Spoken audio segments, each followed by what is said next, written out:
Ladies and gentlemen, today I jumped out of my bed this morning. It is why I do it. It is why I do it. It is days like today the reason I do this podcast. I am so excited for the episode that we have lined up here today. April 5th, opening day in St. Louis, Missouri, the Cardinals are kicking off their home slate here in 2019. Additionally, we have a lot to unpack in regards to the NFL, namely Mike McCarthy, Green Bay Packers, Aaron Rodgers, Green Bay Packers. There is a lot to get to. This is going to be probably one of my favorite podcasts to this point because I think a lot of what I say, a lot of what I believe in is tied in to this podcast here. Examples of the infancy stages of some things that are born out later on. It's all connected. It's episode 12 of the podcast. Strap in. 15 months ago, an article came out about a team that was preparing for a playoff game at the time. It was January 2018. The subject was the New England Patriots. They were preparing for a playoff game against the Jacksonville Jaguars, the AFC Championship game. Prior to that game, an individual wrote an article about the alleged discord between their Hall of Fame quarterback Tom Brady, Hall of Fame football coach Bill Belichick, and their owner Robert Kraft as it pertained to multiple subjects. The writer was Seth Wickersham of ESPN.com, a graduate of the University of Missouri, and a writer of very refined skill in journalism and a man of keen talent in regards to storytelling. Before this story came out, before it was first put out to the public, there was a tidbit that leaked the night before. It caught everybody's attention, and it would later prove to be untrue. It is why I cautioned everybody the night before to look at the history of not about what is being said, but who is saying it. As I just mentioned, Seth Wickersham is a good writer. However, for those that had read his previous work, dating as far back to September 7th, 2015, one would know that Seth Wickersham has always had an angle against the New England Patriots organization. It was on that date that Wickersham wrote an article titled Spygate to Deflategate, Inside What Split the NFL and Patriots Apart. This was the report that was most known for when the NFL allegedly stormed in to the Patriots facilities and stomped on all of their tapes dating back to the early 2000s when Bill Belichick took over the team, videotapes that were recorded allegedly illegally. It's a deep dive with sources, including those in the league office, different staffers, and a lot of anonymous sourcing. There's also an article from October 2017 titled Tom Brady's Most Dangerous Game. It was 1 month prior that Tom Brady himself came out with a book called the TB12 Method that talks about all of his training habits, his nutrition, and wellness regimen that he prescribes to. It was very defaming, and it was clear that Wickersham was assigning different parts of the book for an angle that was somewhat of a hidden agenda, but really was not so hidden to some. I tell you all this because this is the same thought process that I had yesterday on Thursday, April 4th, when I looked down at my phone and I had an alert about a report, a story, from one Tyler Dunn of Bleacher Report. The title was about the split between Mike McCarthy, the Green Bay Packers, and also their quarterback Aaron Rodgers. I immediately tweeted out, at Pete4C, for those that don't follow me. I immediately tweeted out how I was not going to read this article. I was not going to read this article because I don't trust the source. We are in an age, as I've mentioned previously, where there is so much media. It is so readily available. It comes straight to our smartphones, straight to our laptops. It's on the internet. There is still print journalism. It is on social media. Bigger, better, and also worse than ever. Tyler Dunne, for all relative accounts, is a young journalist. He works at Bleacher Report, which is renowned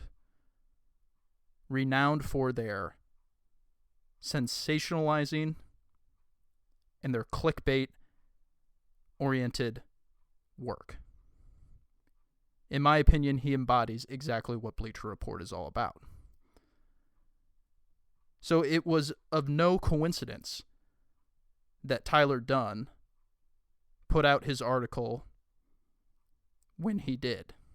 It was one day after a very fine and respected journalist, a beat writer for ESPN.com, Rob Demovsky, when he publicized his sit-down with Mike McCarthy, who talked about his tenure with the Green Bay Packers as their head coach. I chose not to read this article because I do not trust who is doing the talking. However, it is something that I cannot ignore, as it is a major topic of discussion. So while I haven't read the article, I have seen what has come out and listened to a few folks that did read the article about some of the major talking points.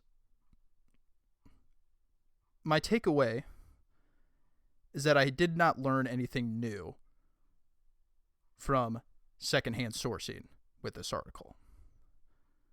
I knew everything prior to this being put out, either early Thursday morning or late Wednesday night.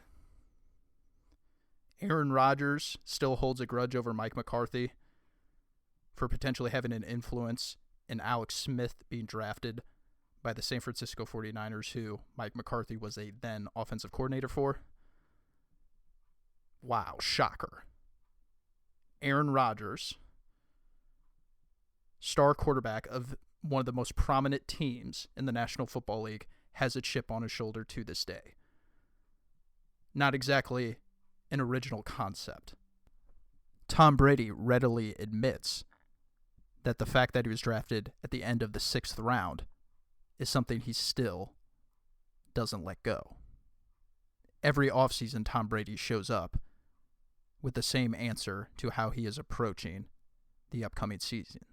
The answer is, I simply want to prove that I am the best option for this team. The other thing that I took from this article, from, again, secondhand sourcing, other people that have read it, is the fact that Aaron Rodgers changed the plays, asked receivers to run a different route than what the play was calling for from Mike McCarthy, the play caller. Again, is this really a shocker from what we know about Aaron Rodgers? Aaron Rodgers is the guy that shows up to the bar, doesn't say a word, and is constantly looking around at other people. And if you were to go inside his mind would be saying, I'm the coolest motherfucker in this place. Aaron Rodgers has always been too cool for school. He's always been the guy that has the right answers. It is no shocker that Aaron Rodgers has changed the plays. He's the ultimate schoolyard quarterback. He's had a lot of success with it, and it's also been his downfall in a lot of football games. Thirdly, in this article, it's been talked about how Aaron Rodgers doesn't have a great relationship with his family, that he doesn't speak to his mother. Again, this is what I'm hearing from other people. This has gone as far back as 3-4 years ago. For one to pass judgment on Aaron Rodgers and the dynamic inside his family is completely out of bounds. Everybody's dynamic with their family is different. There is no one-size-fits-all to the dynamic of father to son, son to mother, sibling to sibling. What means brother to you does not necessarily mean brother to me. There are certainly similarities. Some people may have relatively the same relationship. But to act as if we might know exactly the dynamic between Aaron Rodgers and his family is complete ignorance. To pass judgment on such a thing would be foolish. I say this all without even getting into the fact that Tyler Dunne, the writer, certainly could have had a lot of truth to this article. He could have, theoretically. I would not even put it past him. My problem with reading such an article with Tyler Dunne is that I am suspect of the veracity of this article due to everything prior to yesterday morning or late Wednesday night, whenever the article surfaced. Tyler Dunne has consistently shown that he embodies everything that Bleacher Report wants in a writer. Exaggerate. Stretch the truth. Manipulate the content you are giving from the sources.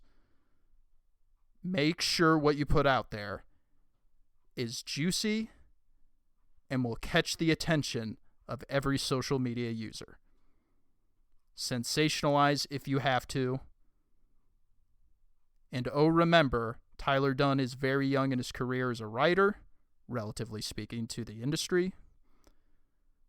And if you read his other work, it is clear that he is a showboat in regards to vocabulary, and he is always auditioning for his next gig. When that happens, you compromise the integrity of the entire project. I did not read this article. I don't think it holds a whole lot of value as far as adding to what we already know about Aaron Rodgers, Mike McCarthy, and the Green Bay Packers. And this is a classic example. One that was on display with Seth Wickersham and ESPN 15 months ago.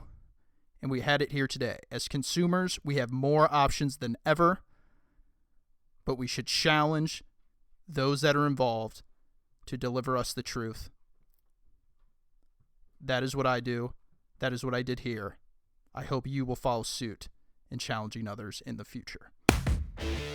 I want to stay on something that is related to you and I, the consumers of sport, and how we should be fairly treated by other people. In this regard, I'm going to again talk about the media. I want to talk about something that happened this week and something that I thought was out of bounds and unfair. It was Tuesday evening, Philadelphia Phillies, Washington Nationals.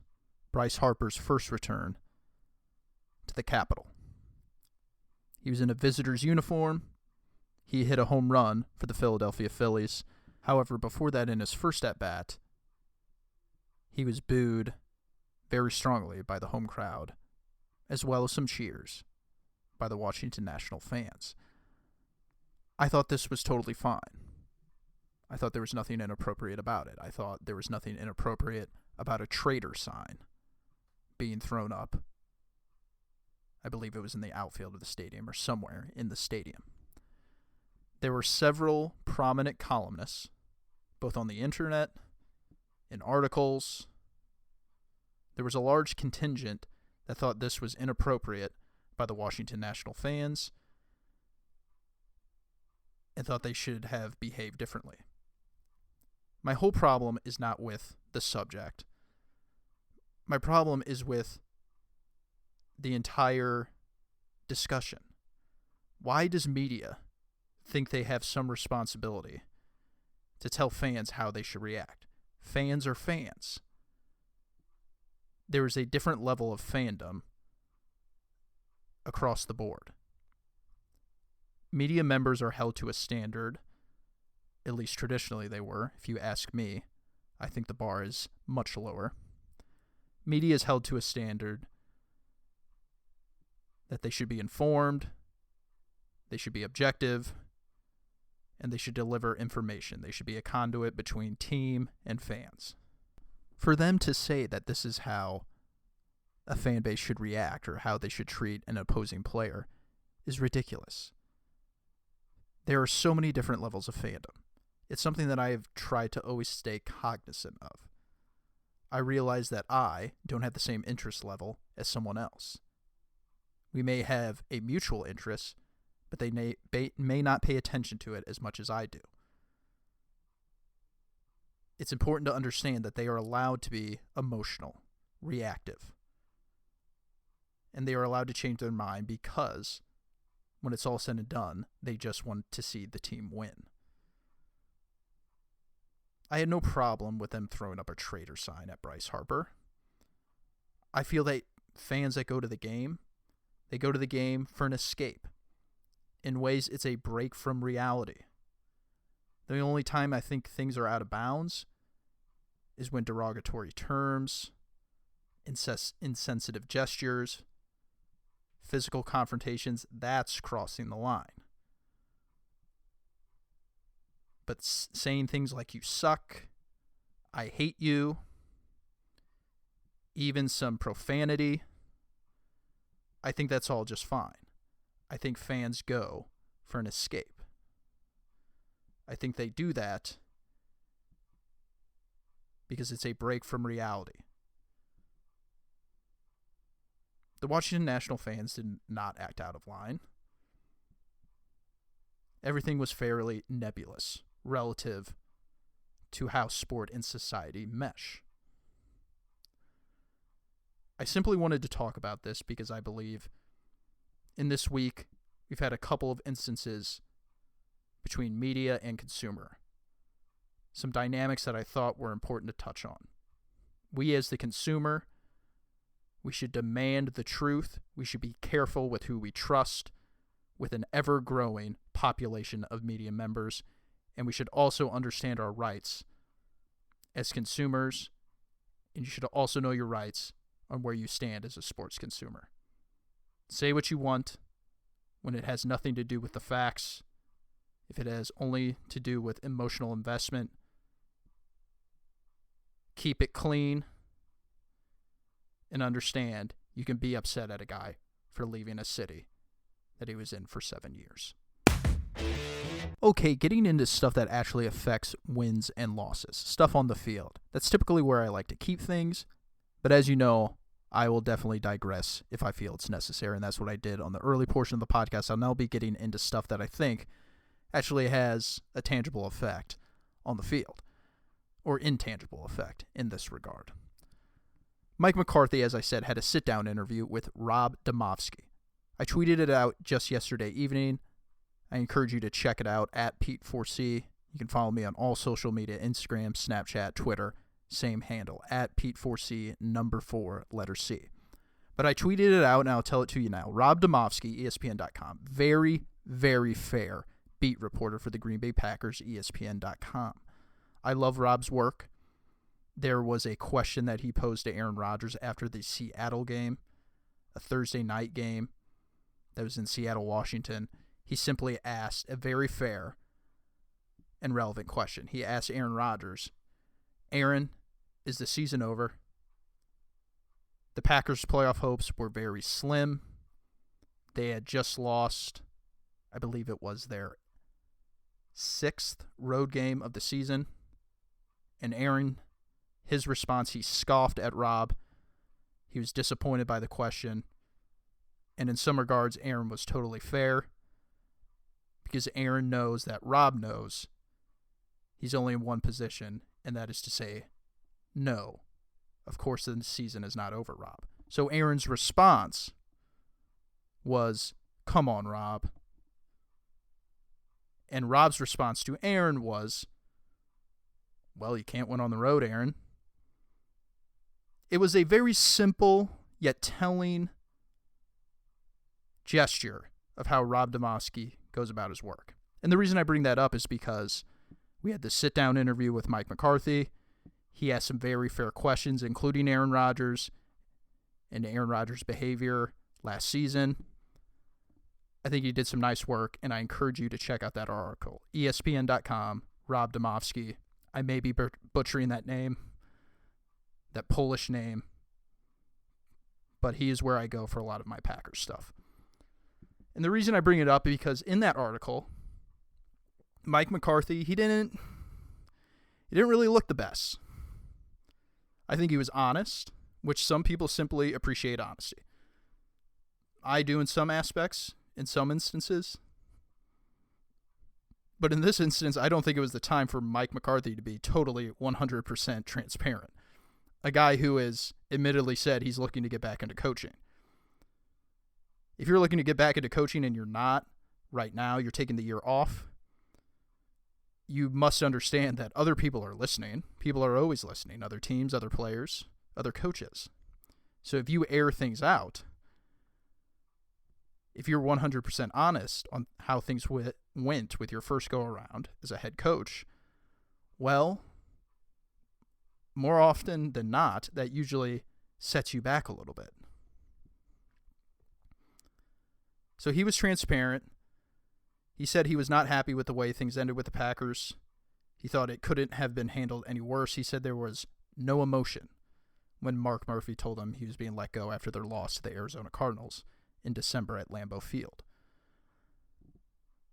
You know me.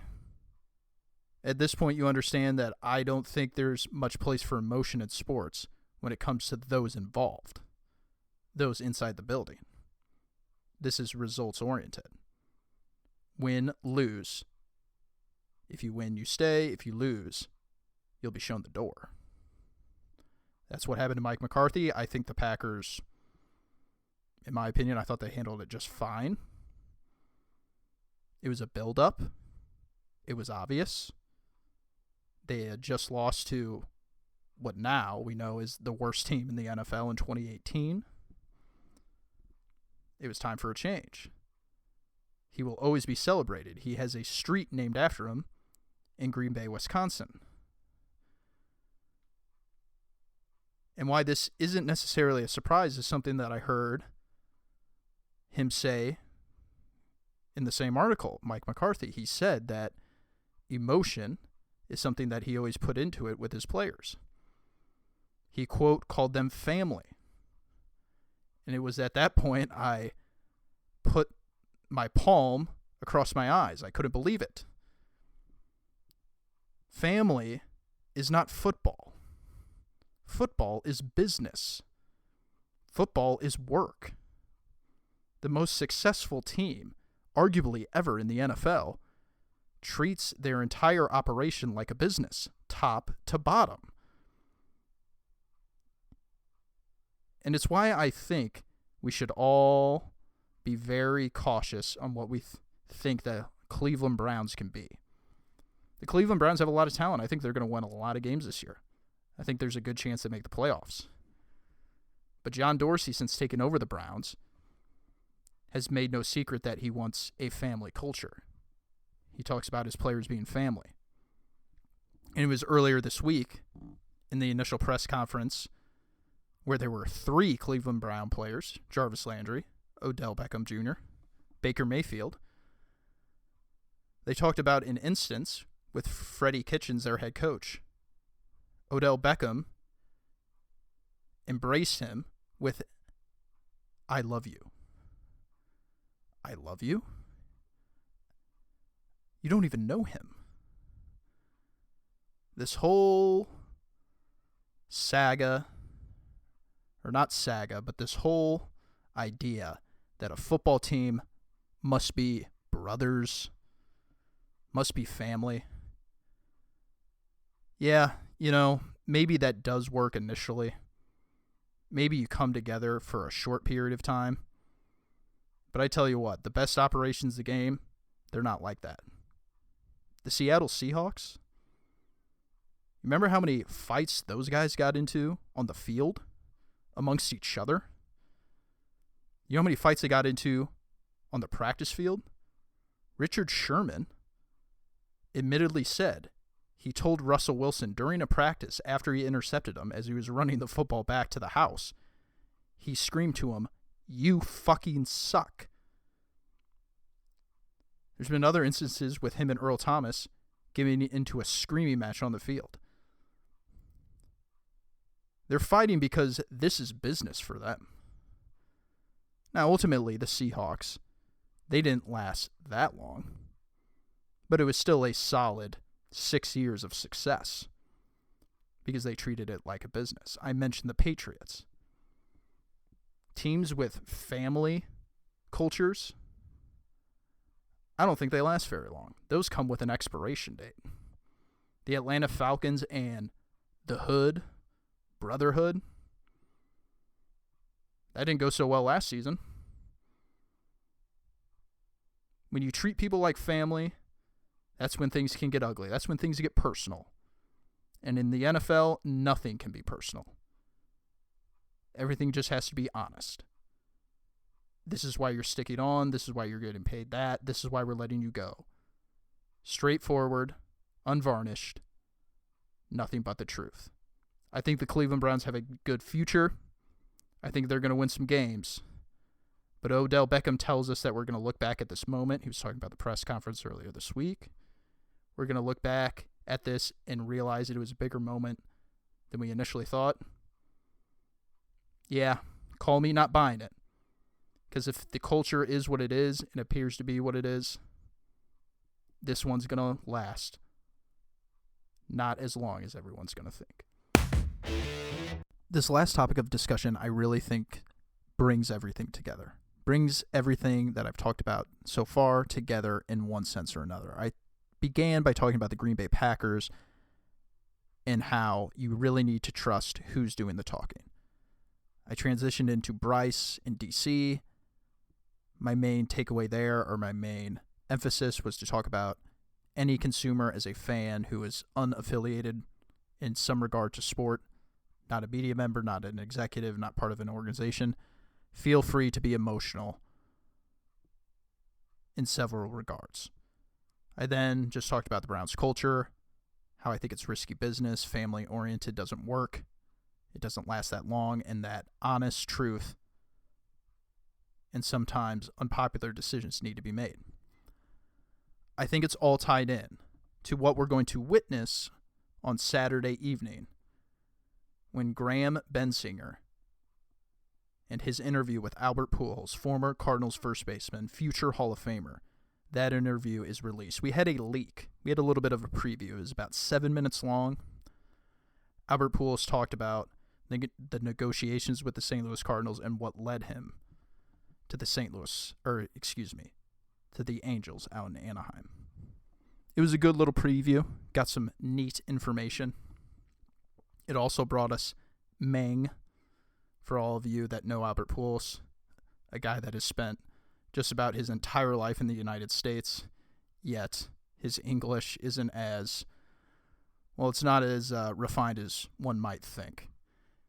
And one of the cool things about that is you get to hear Meng all the time. Heard that about a dozen times. And I think this entire conversation when it comes to Albert Pujols is so neat. Albert Pujols signed with the Angels on December 8th, 2011. I know that date because it's my 18th birthday. I was sitting in my psychology class in Webster Groves High School, and one of the social studies teachers, I forget his name, I don't know who he is, he came in and he simply said to the other teacher, Pujols just signed with the Angels, turned around and shut the door.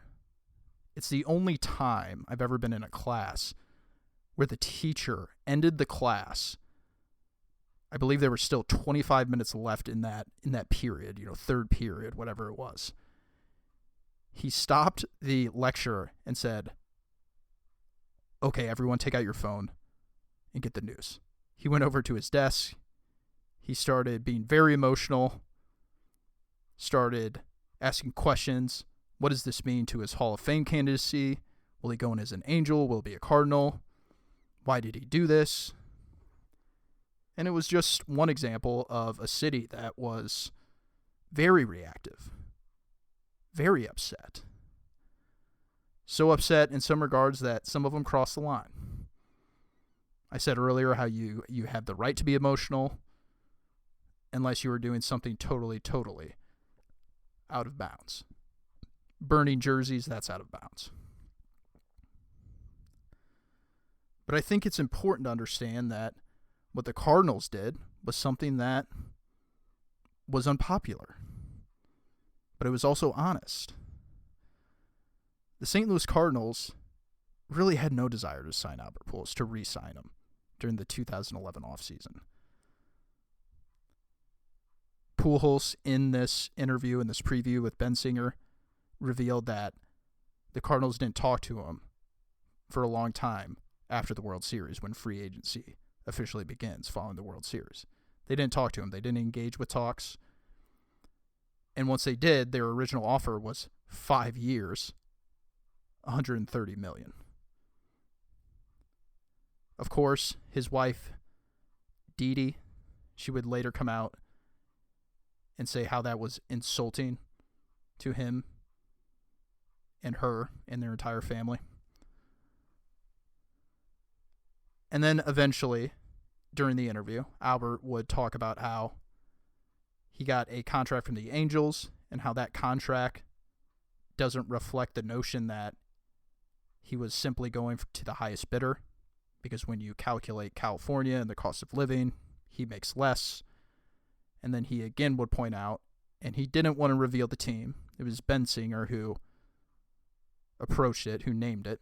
He talked about how the Marlins offered him an even higher contract than the Angels. It's been reported that that offer matched the then highest offer in professional sports history, the 10-year, $275 million that Alex Rodriguez signed with the Yankees in 2007. So it's all just very, very fitting for what we're talking about here today, because there's been a lot of misconceptions, a lot of misreports, some non-reports, some ideas that Albert Pujols left this town because he was greedy, because he wanted money. But then, as time goes on, we learn the truth. We learn the motives. We learn that the team was being honest. He never really had an intention to re-sign Pujols. There was never really any greed in Pujols' motives. He was looking for a commitment. But in the end, it's okay. It's okay that fans, people that are emotionally invested in sport matters. People were emotional. They were reactive. And that's why they did the things that they did, said the things that they said. And ultimately, while maybe some things aren't forgiven, most are. And Albert Pujols will be celebrated on June 21st, 2019, St. Louis, Missouri, Busch Stadium. He will take an at-bat for the first time as a visiting player, and emotion will run thick amongst 40,000 fans. It will be one hell of a Friday evening, and it will encompass a lot of what we're talking about here today. Ladies and gentlemen, enjoy opening day for all of you that are from St. Louis. It is Friday, March 5th. Opening day is just about an hour and a half away. Give this a listen before that, before the Clydesdales come out, before the Hall of Famers are seen. Baseball season is back and has been a great first week. Sorry for not breaking down more Cardinals coverage. However, 1 week is only 1 week in a marathon that is Major League Baseball. We'll break that down next week. I appreciate you giving this a listen. I enjoyed this podcast thoroughly. I hope you did too. We will see you next week.